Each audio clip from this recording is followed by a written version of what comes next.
Assalamualaikum warahmatullahi wabarakatuh. Baiklah, untuk mata kuliah pengantar teknologi informasi malam ini kita masuk ke pertemuan kelima. Nah, semoga semuanya sehat walafiat ya. Nah, baiklah untuk malam ini materi yang akan Ibu bahas adalah mengenai jenis dari komputer software atau perangkat lunak yang ada di dalam komputer. Nah, itu ada apa saja? Nanti akan kita bahas ya. Ada sistem software dan ada application software. Oke. Jadi secara garis besar, perangkat lunak aplikasi, perangkat lunak software ya, yang ada dalam komputer atau komputer software itu terbagi menjadi dua. Ada sistem perangkat lunak, ada yang masuk ke dalam kategori sistem perangkat lunak atau sistem software, dan ada yang masuk ke dalam kategori aplikasi perangkat lunak atau application software. Nah, untuk sistem software atau sistem perangkat lunak, ini adalah instruksi yang mengelola sumber daya komputer. Nah, contohnya apa saja? Nanti akan kita bahas di slide selanjutnya. Nah, yang masuk ke dalam aplikasi perangkat lunak atau application software adalah bagian dari software komputer yang berfungsi untuk melakukan tugas-tugas yang diinginkan oleh si user. Nah, ini lebih kepada aplikasinya ya. Seperti contoh aplikasinya seperti Microsoft Office atau bahasa pemrograman. Nah, kalau sistem perangkat lunak lebih kepada software yang mengelola sumber daya si komputer. Nah, biasanya itu adalah sistem operasi. Oke, kita lanjut ke slide berikutnya. Untuk sistem software atau sistem perangkat lunak, tadi adalah software yang mengelola sumber daya komputer ya. Instruksi yang mengelola sumber daya komputer. Nah, terbagi menjadi dua untuk sistem perangkat lunak. Nah, ada sistem control programs dan sistem support program. Nah, untuk yang sistem control program ini memiliki dua kinerja, yaitu yang pertama adalah untuk mengontrol penggunaan sumber daya sistem. Nah, sistem kontrol program yang ini yang pertama, kinerja yang pertama mengontrol penggunaan sumber daya sistem, tugasnya adalah untuk mengawasi jalannya komputer secara keseluruhan dan juga untuk mengalokasikan CPU time dan juga memori utama bagi program yang sedang dijalankan oleh komputer. Lalu juga untuk memberikan tampilan antarmuka untuk pengguna terhadap hardware. Nah, lalu yang kedua, kinerja yang kedua untuk sistem kontrol program ini adalah sebagai operating system ya, atau sistem operasi, operating system service. Nah, untuk kinerja sistem yang kedua ini adalah fungsinya untuk menjalankan tugas-tugas yang diberikan oleh pengguna komputer. Nah, sekaligus sebagai pengelolaan program-program yang dijalankan di prosesor. Nah, untuk sistem support program itu dia lebih kepada sistem operasi ya maksudnya. Nah, untuk jenis sistem operasi, untuk tipe-tipe sistem operasi itu sendiri banyak ya. Coba siapa yang tahu untuk sistem operasi yang biasa digunakan oleh komputer? Kalau yang kita tahu itu yang paling familiar adalah sistem operasi Windows ya, sistem operasi Windows. Nah, sistem operasi Windows ini versinya yang terakhir adalah versi berapa? Windows 10 ya, Windows 10. Nah, selain sistem operasi Windows juga ada sistem operasi Linux ya yang sifatnya open source. Nah, kalau sistem operasi Windows ini kan berbayar ya. Harus ada lisensinya, berbayar kita beli. Kalau yang Linux itu sifatnya open source. Artinya dibagikan secara gratis. Jadi tidak berbayar. Nah, lalu untuk yang sistem support program, lalu tadi sistem kontrol program ya, sistem operasi. Nah, untuk yang sistem support program itu adalah sistem yang mendukung operasi komputer, manajemen komputer dan penggunaan sistem komputer. Contohnya ada sistem utility program, ada sistem performance monitor dan sistem security monitor. Nah, kalau sistem utility program atau sistem utilities biasanya ini melakukan tugas-tugas dasar. Misalnya untuk mengecek integritas disk, atau untuk membuat directory atau folder, atau untuk mengembalikan file-file yang terhapus, atau untuk manajemen penggunaan memori. Nah, itu sistem utilities program atau sistem utilities. Untuk sistem performance monitor atau monitor kinerja, biasanya untuk memonitor job processing ya, dan untuk menghasilkan report untuk penggunaan sumber daya sistem. Nah, untuk yang sistem security monitor itu atau security monitors adalah untuk memonitor sistem komputer sekaligus untuk melindunginya dari gangguan, misalnya dari gangguan virus atau gangguan malware, ataupun dari penggunaan yang tidak semestinya, misalkan dari hack ya, cracker ya, dari pengerusakan. Nah, itu untuk sistem security monitor. Nah, sekarang kita masuk ke jenis aplikasi perangkat lunak atau application software. Jadi tadi application software itu adalah bagian dari software komputer yang berfungsi untuk melakukan tugas yang diinginkan oleh si user atau si pengguna. Nah, biasanya dia lebih kepada aplikasi ya. Aplikasi misalkan seperti banyak ya, ada aplikasi Microsoft Office, untuk pengolah katanya ada Microsoft Word, Microsoft Access, atau untuk kategori pemrograman, bahasa pemrogramannya ada aplikasi pemrograman Java, bahasa pemrograman Delphi, dan yang lain-lainnya. Nah, itu contohnya.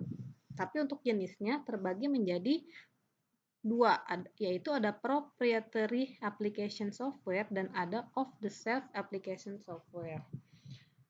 Nah, untuk yang proprietary application software, ini adalah perangkat lunak milik perorangan ya. Proprietary software itu adalah milik perorangan atau perangkat lunak yang berbayar.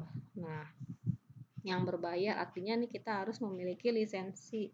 Untuk memilikinya tuh harus berbayar ya. Misalnya seperti Microsoft Office ya, itu berbayar, harus mempunyai lisensi dan hak milik ya, atau apalagi yang berbayar. Nah, pokoknya yang berbayar ya, milik perorangan.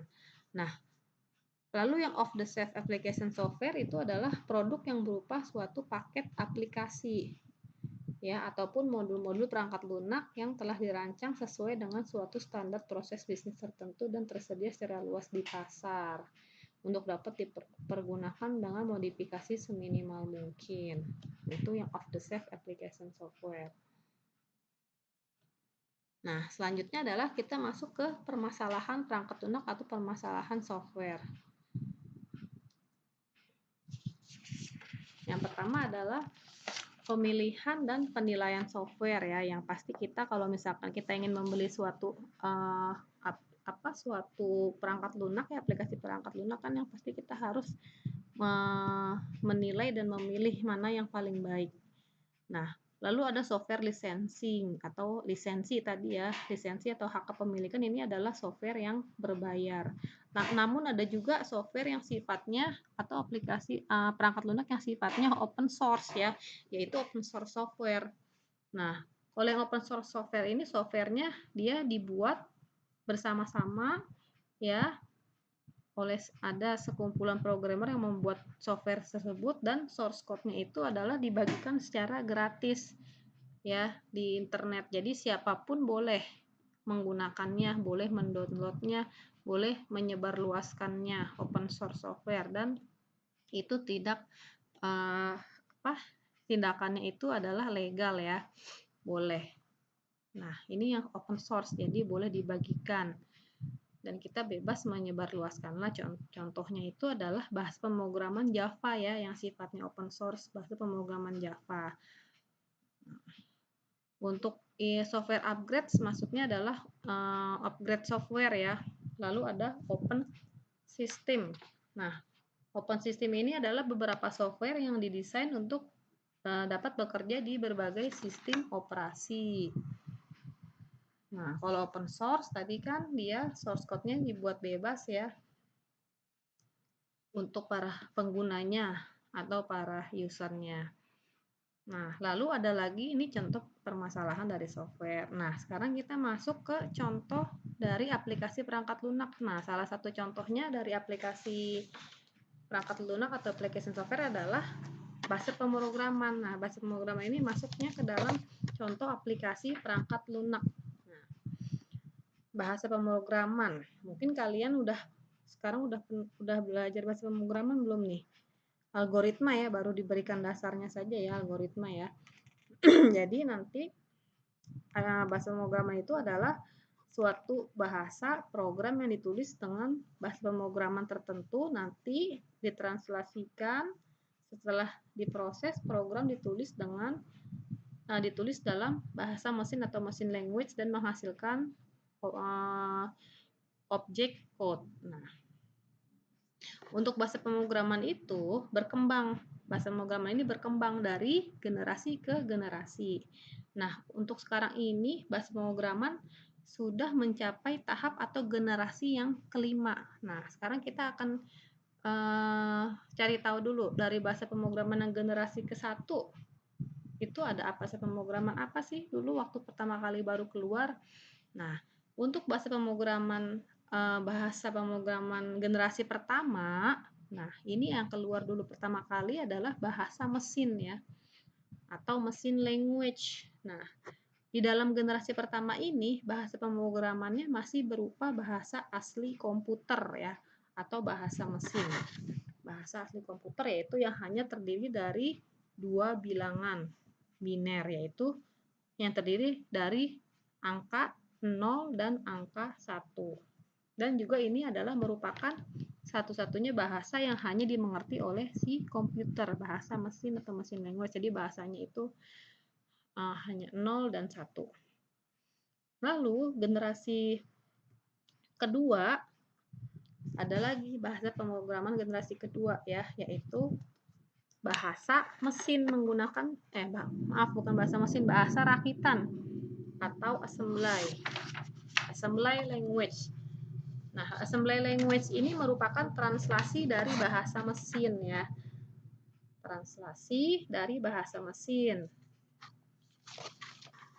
Dan juga untuk yang assembly language ini dia lebih user friendly atau lebih bersahabat, bisa dimengerti. Lalu muncul lagi bahasa pemrograman generasi ketiga, yaitu procedural language atau bahasa prosedural. Nah, di dalam generasi ketiga ini, satu perintah bahasa pemrograman dapat diterjemahkan menjadi beberapa perintah dalam bahasa mesin. Nah, jadi bahasa pemrograman ini juga menerangkan pengolahan langkah per langkah atau secara prosedural. Secara prosedural itu secara langkah per langkah. Contohnya adalah bahasa C, bahasa pemrograman C, bahasa C, bahasa basic, COBOL. Nah, ini bahasa prosedural atau generasi yang ketiga. Nah, untuk yang bahasa non prosedural atau tidak prosedural, terprosedur ya, generasi keempat ya, generasi keempat non procedural language masuk ke dalam generasi keempat. Nah, di dalam generasi keempat ini bahasa pemrograman yang memungkinkan untuk para user atau pengguna untuk meminta hasil yang diinginkan tapi tanpa harus tahu bagaimana detail atau cara membuatnya. Contohnya adalah bahasa query ya, SQL ya, bahasa query language atau bahasa SQL. Nah, lalu yang terakhir adalah bahasa generasi kelima. Bahasa generasi kelima itu yang sekarang terakhir itu adalah natural language, programming language. Nah, bahasa pemrograman natural ini masuknya ke bahasa generasi yang sekarang generasi kelima. Ini. Jadi, untuk bahasa pemrograman natural ini contohnya adalah algoritma. Nah, kalian sudah belajar belum ya algoritma dan pemrograman? Nah, jadi sebelum dasar kita belajar program itu adalah kita harus belajar algoritmanya terlebih dahulu. Karena algoritma adalah salah satu bentuk penyajian jadi algoritma adalah salah satu bentuk penyajian dari bahasa pemrograman natural ya. Nah, algoritma ini merupakan bentuk yang paling sederhana dan sangat mudah dimengerti. Nah, bentuk penyajian itu dalam bahasa pemrograman natural adalah dengan algoritma. Lalu ada bahasa pemrograman visual. Nah, ini dia sudah masuknya ke generasi visual itu generasi sekarang ya, terakhir ya, generasi ke 5 ya, visual. Bahasa pemrograman visual itu adalah sudah berbasis visual ya, tampilannya sudah berbasis visual. Sudah menggunakan lingkungan grafis ya, misalkan Visual Basic atau Borland Delphi. Nah, lalu ada lagi HTML atau Hypertext Markup Language ya, bahasa bahasa markup, bahasa standar untuk kalau HTML itu biasa digunakan untuk dirancang untuk membuat tampilan situs web di internet. Nah, ya, untuk yang HTML biasanya berisi teks, gambar dan animasi ya, atau bahkan hingga video dan program aplikasi. Nah, untuk HTML ini biasanya dipadukan dengan bahasa pemrograman script yang lain, bahasa pemrograman web programming, yaitu ada PHP, ASP, dan yang lain-lain. Jadi, HTML ini dirancang untuk memfasilitasi transfer dokumen berbasis web ya, atau bagaimana format tampilan dari data. Nah, kalau yang XML, Extensible Markup Language, XML ini lebih kepada struktur dan konteksnya. Dia juga untuk digunakan juga untuk web programming ya, XML. Nah, jadi XML dan HTML ini saling melengkapi, tapi fungsinya berbeda.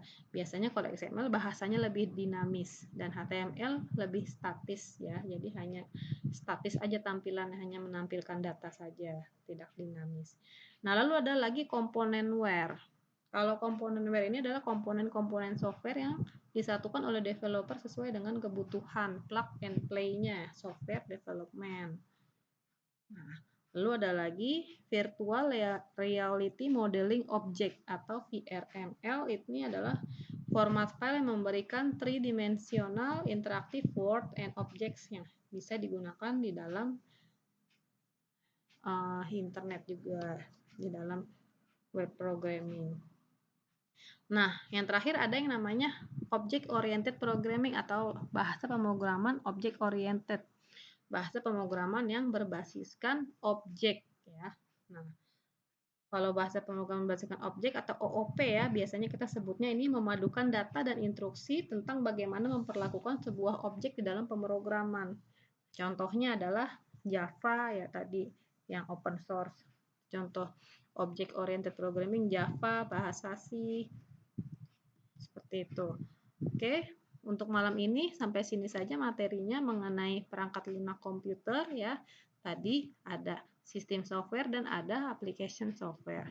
Baiklah, jika ada yang ingin ditanyakan, silahkan bisa ditanyakan di dalam grup